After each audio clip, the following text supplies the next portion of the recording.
Hello and welcome back to HR Stew. My name is Regina Dyerly. And I'm Holly Nels. And this is HR Stew.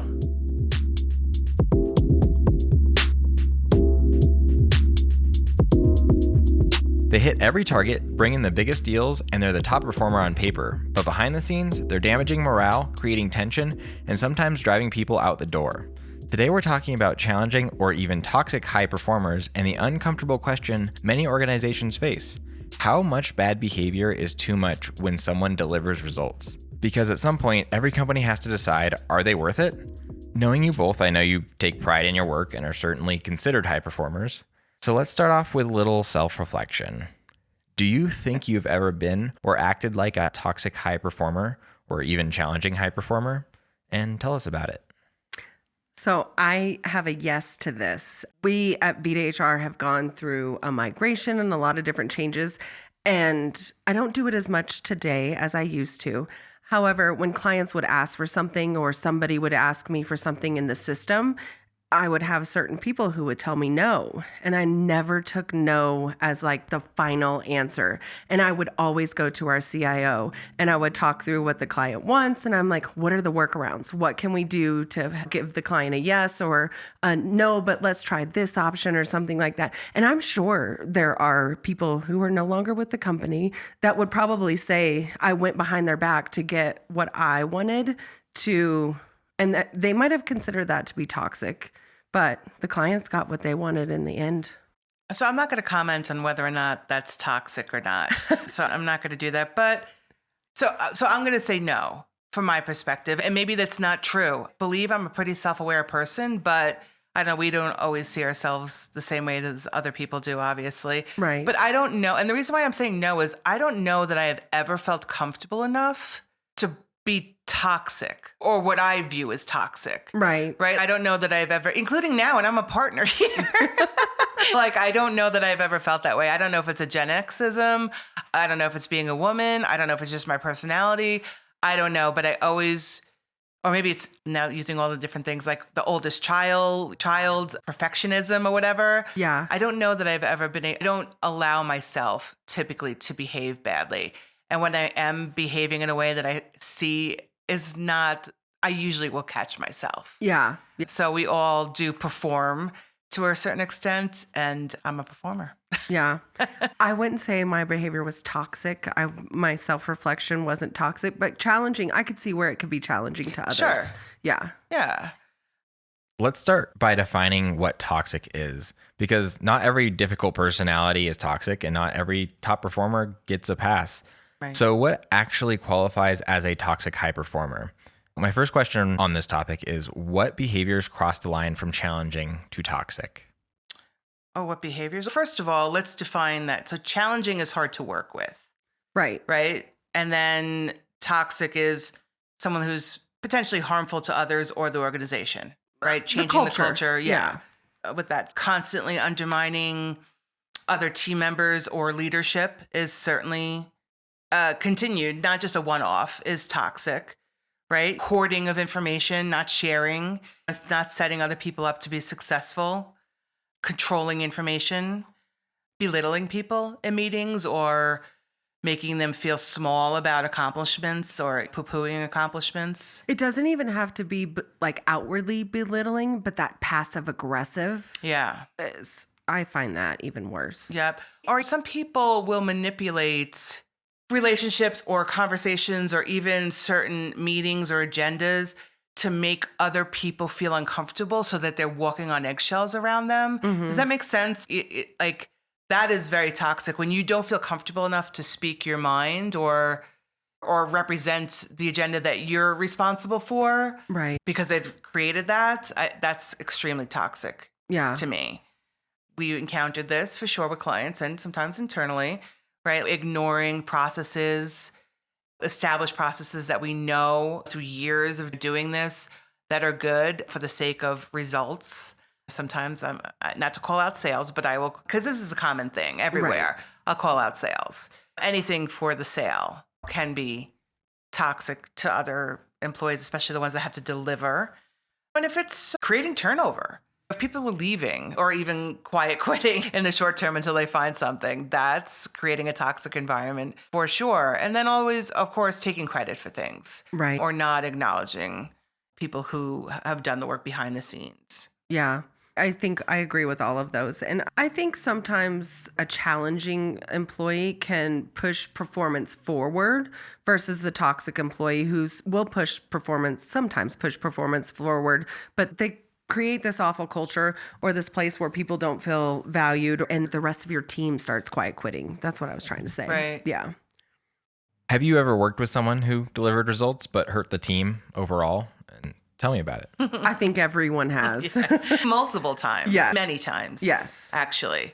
Oh, I know. You know what I was going to say before was sometimes someone's job is challenging to another person's job or someone else's mission. Right. So I think challenging can also be subjective. Because they have competing priorities. Yeah. Like what they're Yes. trying to accomplish almost compete with each other. And maybe Yeah. sometimes that is sales and operations. Yeah. Or it could be client services and operations or client services and sales. Right. So I just wanted to say that. It doesn't really mean anything, but I just felt like it was worth noting. Right. It is worth noting. So I have worked with someone who delivered results but hurt the team. I could list quite a few different examples. One of the main ones is someone who always thinks that they're right and I felt at that time, didn't see the value in others in the organization or what others can provide. If you just ask them for their input or their guidance with a client or with another member of the leadership team, whatever the case may be, and they just always thought they were right and their stance was right, how they were doing things was right. And ultimately, they're no longer with that company. Mm-hmm. But it took a while for others to see the negativity and the toxicity that they created. Look, I don't know if I would want to give any specific examples because I've experienced so many and I've witnessed so many just even sitting in as a mediator sometimes. But there's so many different ways that you could make someone's job miserable. Just sometimes even, and I know this is an overused word and we've used it ourselves, but even sometimes like the gaslighting of someone's actual feelings or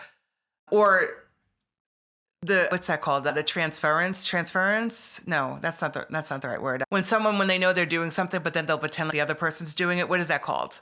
Projecting? Yeah, yes. Thank you. I couldn't think of it.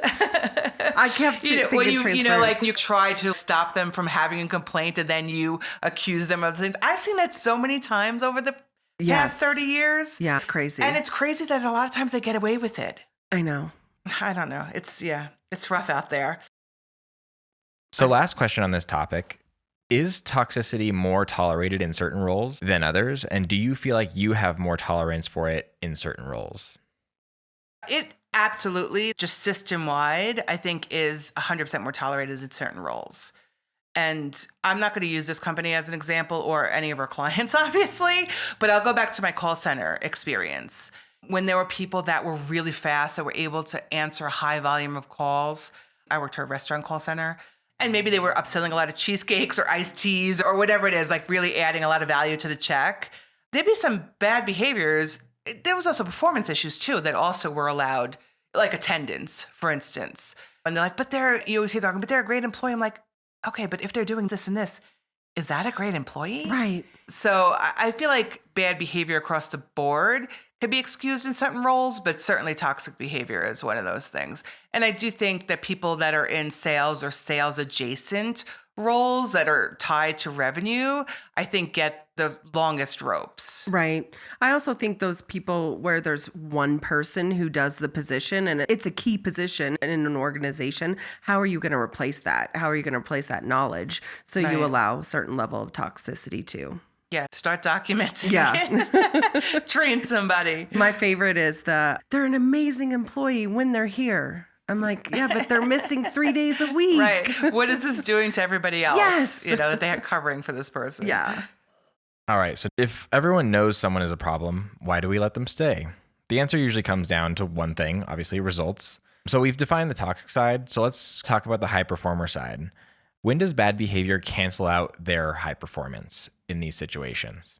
I think when you start to notice a lot of people quiet quitting, when you start to notice the culture change or actually quitting, my husband always says, if it's everybody else, it's probably you. And Right. I mean, like when the cost of keeping them exceeds the value of their results, then they're no longer right. worth keeping. Then they're a liability. Yeah. Yeah. So tell me about a time you have seen leaders overlook bad behavior because of high performance, and do you think they were justified to overlook the behavior in those situations? I could speak for myself during our migration. Absolutely, we brought people in to help us with the migration, and we definitely were in a pickle, and I definitely did not address some things as diligently as I would have under different circumstances. We had a lot of money, time on the line. Like I could make any number of excuses. It really wasn't excusable. It should have been dealt with quicker. I did deal with it, right, but not as quickly as I should have because I was afraid. Right. And they were the people that knew the most in that position. Do you think that during that time we lost key, valuable employees because of the inexcusable behavior? I could think of one that you know of that we lost. Yeah. But different inexcusable behavior. But yeah. Yeah. Yes. Yeah. So I think we've all seen this happen time and time again. Bad behavior is overlooked because people want to avoid conflict because they're a high performer. There are numerous different reasons, and we've all seen it in our careers. I think you will get some leeway from employees because most people could read the room, especially if you're transparent about what's going on and not the toxic employers, but just your situation in general, whatever situation you find yourselves in. And I'll use my example of our large scale software migration. But it depends on how long you allow it to go on. Yeah. Because people will lose respect for you. I agree. Or the company or whatever if you allow it to go on too long. And I think, too, with employees, from an HR perspective, we have to go through the process. We don't want a toxic employee to let them go without having proper documentation. And that takes time. Yep. Employees allowing their leadership team that grace period to develop or gather up all the documentation needed to properly terminate someone is helpful as well.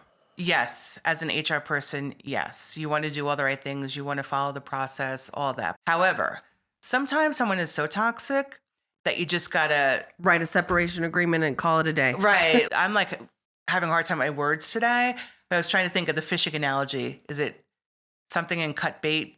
I don't know. I can only think cut the line. I don't know. No, it's like something in cut bait. I don't know. This is Holly's wheelhouse. No, so you go fishing? Fish or cut bait. I Googled. It's an idiom advising someone to make an immediate decision, take action, or stop wasting time and get out of the way. So fish and cut bait. Okay. I mean, I was like, it's a fishing analogy, but I didn't think it was actually fish and cut bait. Yeah, it makes sense. You're kind of at it. Okay. We took a little journey there. Yeah. So circling back to the second part of that question, do you think they were justified to overlook the behavior? You justified it in that situation, but overall, is there situations where you can justify the bad behavior for a little bit? For a little bit? I'm reluctant to say yes to that. I think the answer is no, but it's how long the process takes, right? And you can't share that part with employees, which is why sometimes there is a little bit of discontent in that process. The longer you allow things to continue, again, you're showing employees that it's implied consent. That the results matter more than respect. Yeah. Yeah. I agree. I say no as well. There's sometimes, and this is me fishing to try and give you a yes answer. Now we're going to say fishing. We're just going to use fishing analogies. I know. But there are sometimes like people's home life or they're going through a lot at home and they're not presenting their best selves at work and they're taking it out on their colleagues. And maybe those instances, it's okay, let's give you a little bit of grace. Let's talk through this, offer EAP, those kinds of things. But that's me grasping at straws and trying to figure out a way to say yes. Right, but in this example, we're talking about still toxic behavior or high performance? We're talking about performance or toxic? Essentially having bad behavior with their performance. And do you think these leaders that have overlooked the bad behavior were justified in those situations? Right, nope. Yeah, just a solid no, including myself. Nope, move on. Yeah. All right. So lastly, what message does this send to the rest of the team? You touched on this already. When a toxic high performer is kept around, and does a team's perspective change based on the cost of losing a high performer? I feel like they have a sense of relief that this toxic person is gone. And I've been in situations where there are toxic people who've been allowed to stay because they are a high performer or they're the only person. And people come into my office or have said, I'm crying every day that I'm coming to work because I have to sit next to this person and deal with their toxicity. Who wants to live like that? Well, you couldn't pay me enough for No. that, to be crying every day. That's for sure. You lose your culture when you protect one person at everybody else's cost. Right. That's just the reality. Not to mention everybody else's productivity. Right. If I'm upset every day coming to work, I'm not going to be as productive as I was before. If one person crying, there's more people. They're taking turns in the restroom. So again, bringing it around to the second part of that question, do you feel, so you have a manager who's a toxic high performer, they're really good at their job. It's obvious how much either sales they're bringing in or productivity. Do you think the perspective of the team under them changes into, oh, I understand why we need to keep this person? Or do you think it doesn't matter? No, I think it changes once they fire the person and they're no longer with the company or the person leaves, but not. Maybe, unless you let it go on too long. I actually have a friend who just got a new manager, like a new VP was hired from the outside. And they actually called me for some advice. Like, he has been with this organization for a very long time. And he gave a number of examples, but, well, and this gentleman is older than me, has worked for this organization for, I don't know, 25 years or something. And this new VP, he says at every meeting, he tells him that he's his manager.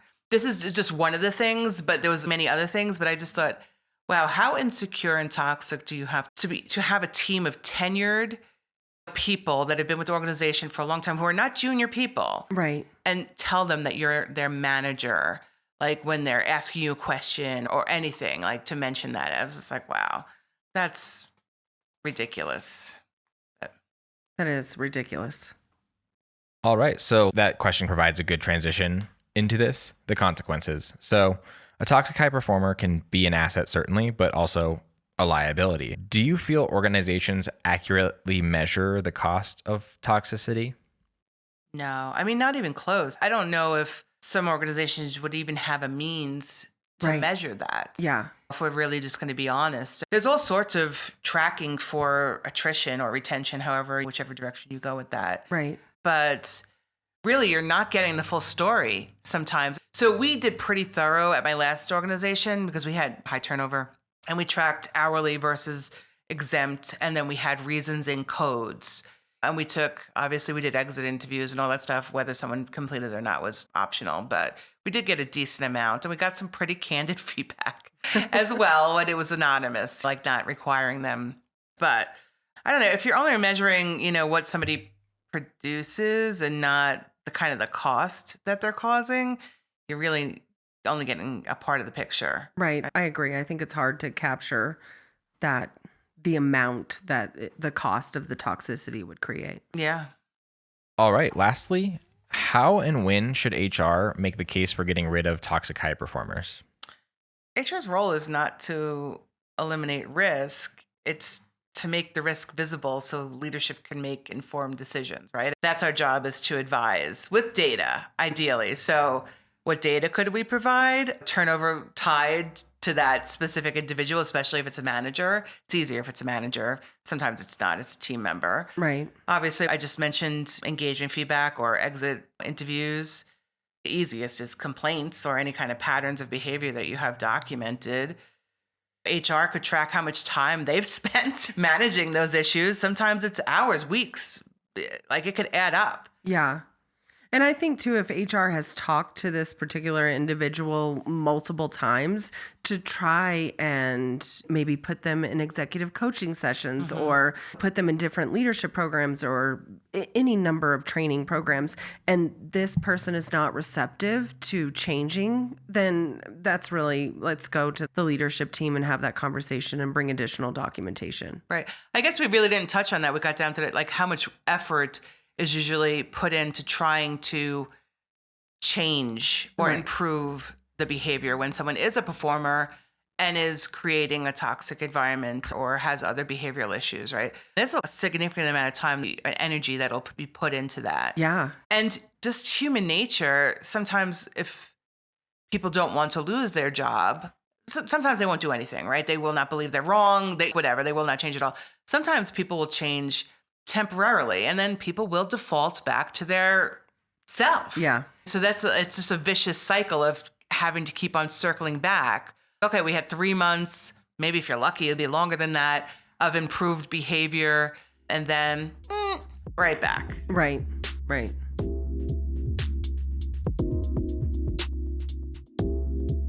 All right, so next we move on to the segment Ask HR, where people can go to the online forum Ask HR and get answers from experts. This comes from user Salty Sloth 21, and I'm going to skip the title. It reads, "Hi, I'm a 24-year-old woman and just started a new job at a small business. I've only met my boss, who's around 50 and male, in person 3 times. Before I even started, he texted me regarding an upcoming work trip saying, quote, 'Good girl, would hate for you not to be able to go. The trip this weekend was awesome, but I kept wishing you were already with me so you could have the experience.'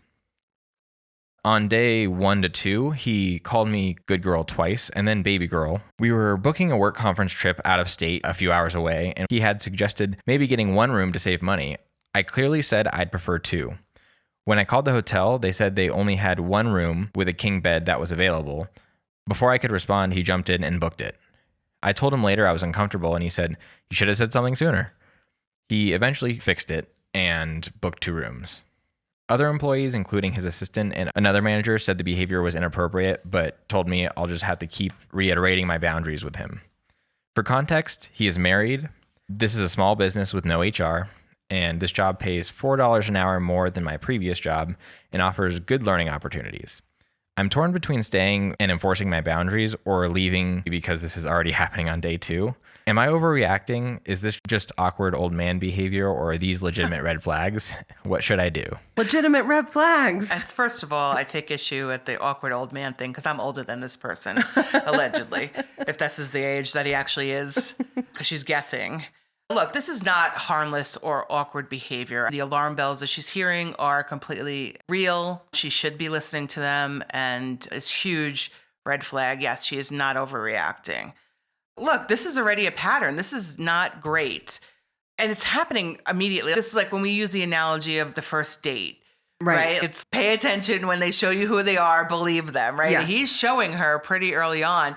Like, I'm like really stuck on this room thing. Me too. We talked about how we had a hard line with even sharing room, like with each other, right? When we travel, like we're not going to be going on a business trip that you're requiring me to go on and sharing a room and a bathroom with my coworker. Right. There's some lines we draw. I'm not coming out of the shower and seeing you, Holly.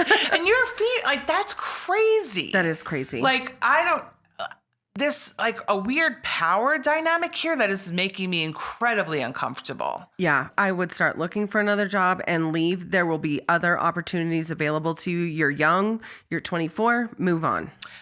That's a tough one because it's easy to find a job when you have a job. Right. And so his bad behavior is going to cause her harm. And good jobs are not that easy to find. So I don't know who else is above him. It's a small business. She said that.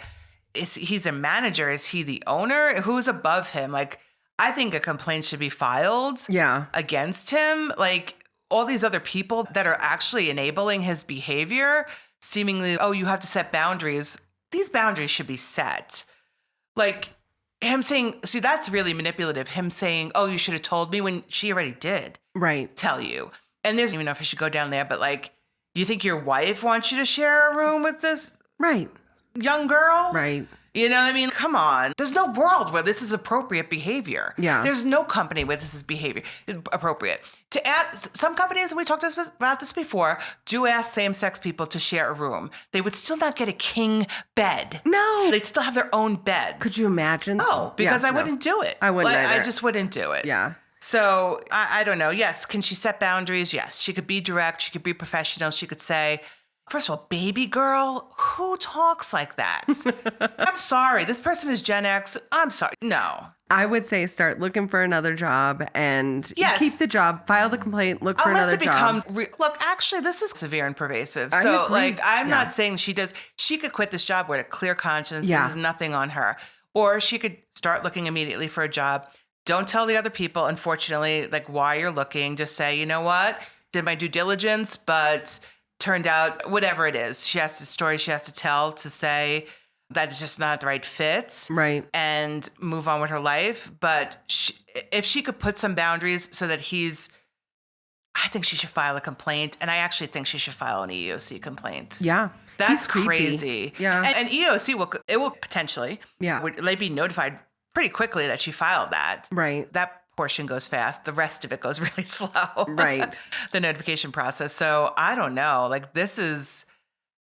And maybe it sounds like there are 2 or 3 other people that know about his behavior and his behavior has been allowed. So maybe if she does file an EEOC complaint and file a complaint with whomever is over him, it'll add more light to the situation of, oh, now we actually have to do something. And maybe this man will leave and she'll still have her opportunity. Right. Unless he is calling the male coworkers baby boy.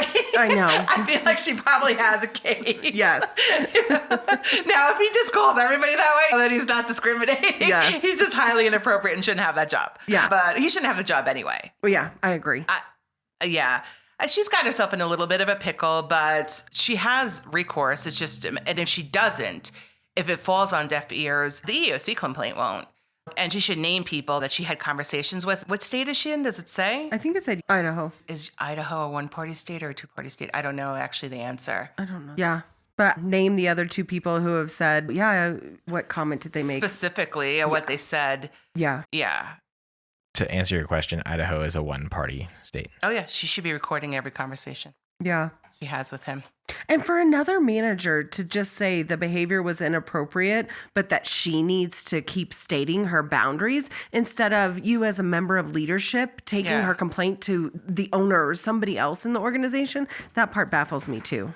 Bottom line, if you're thinking that you're going to leave anyway, then what have you got to lose by setting some really hard boundaries? Yeah. Right? So saying, do not call me baby girl. That is really highly inappropriate. Right. It makes me incredibly uncomfortable. Or good girl. Even that text, starting a text with good girl, that doesn't even make any sense to me. That's not an opener. I was like, maybe he was using talk to text and he messed something up. But well, you think that, except that then he uses it. Yeah. So...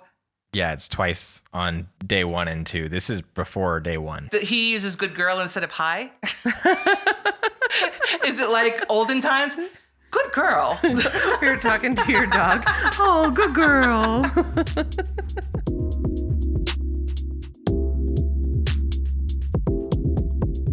So that's all the time we have for today.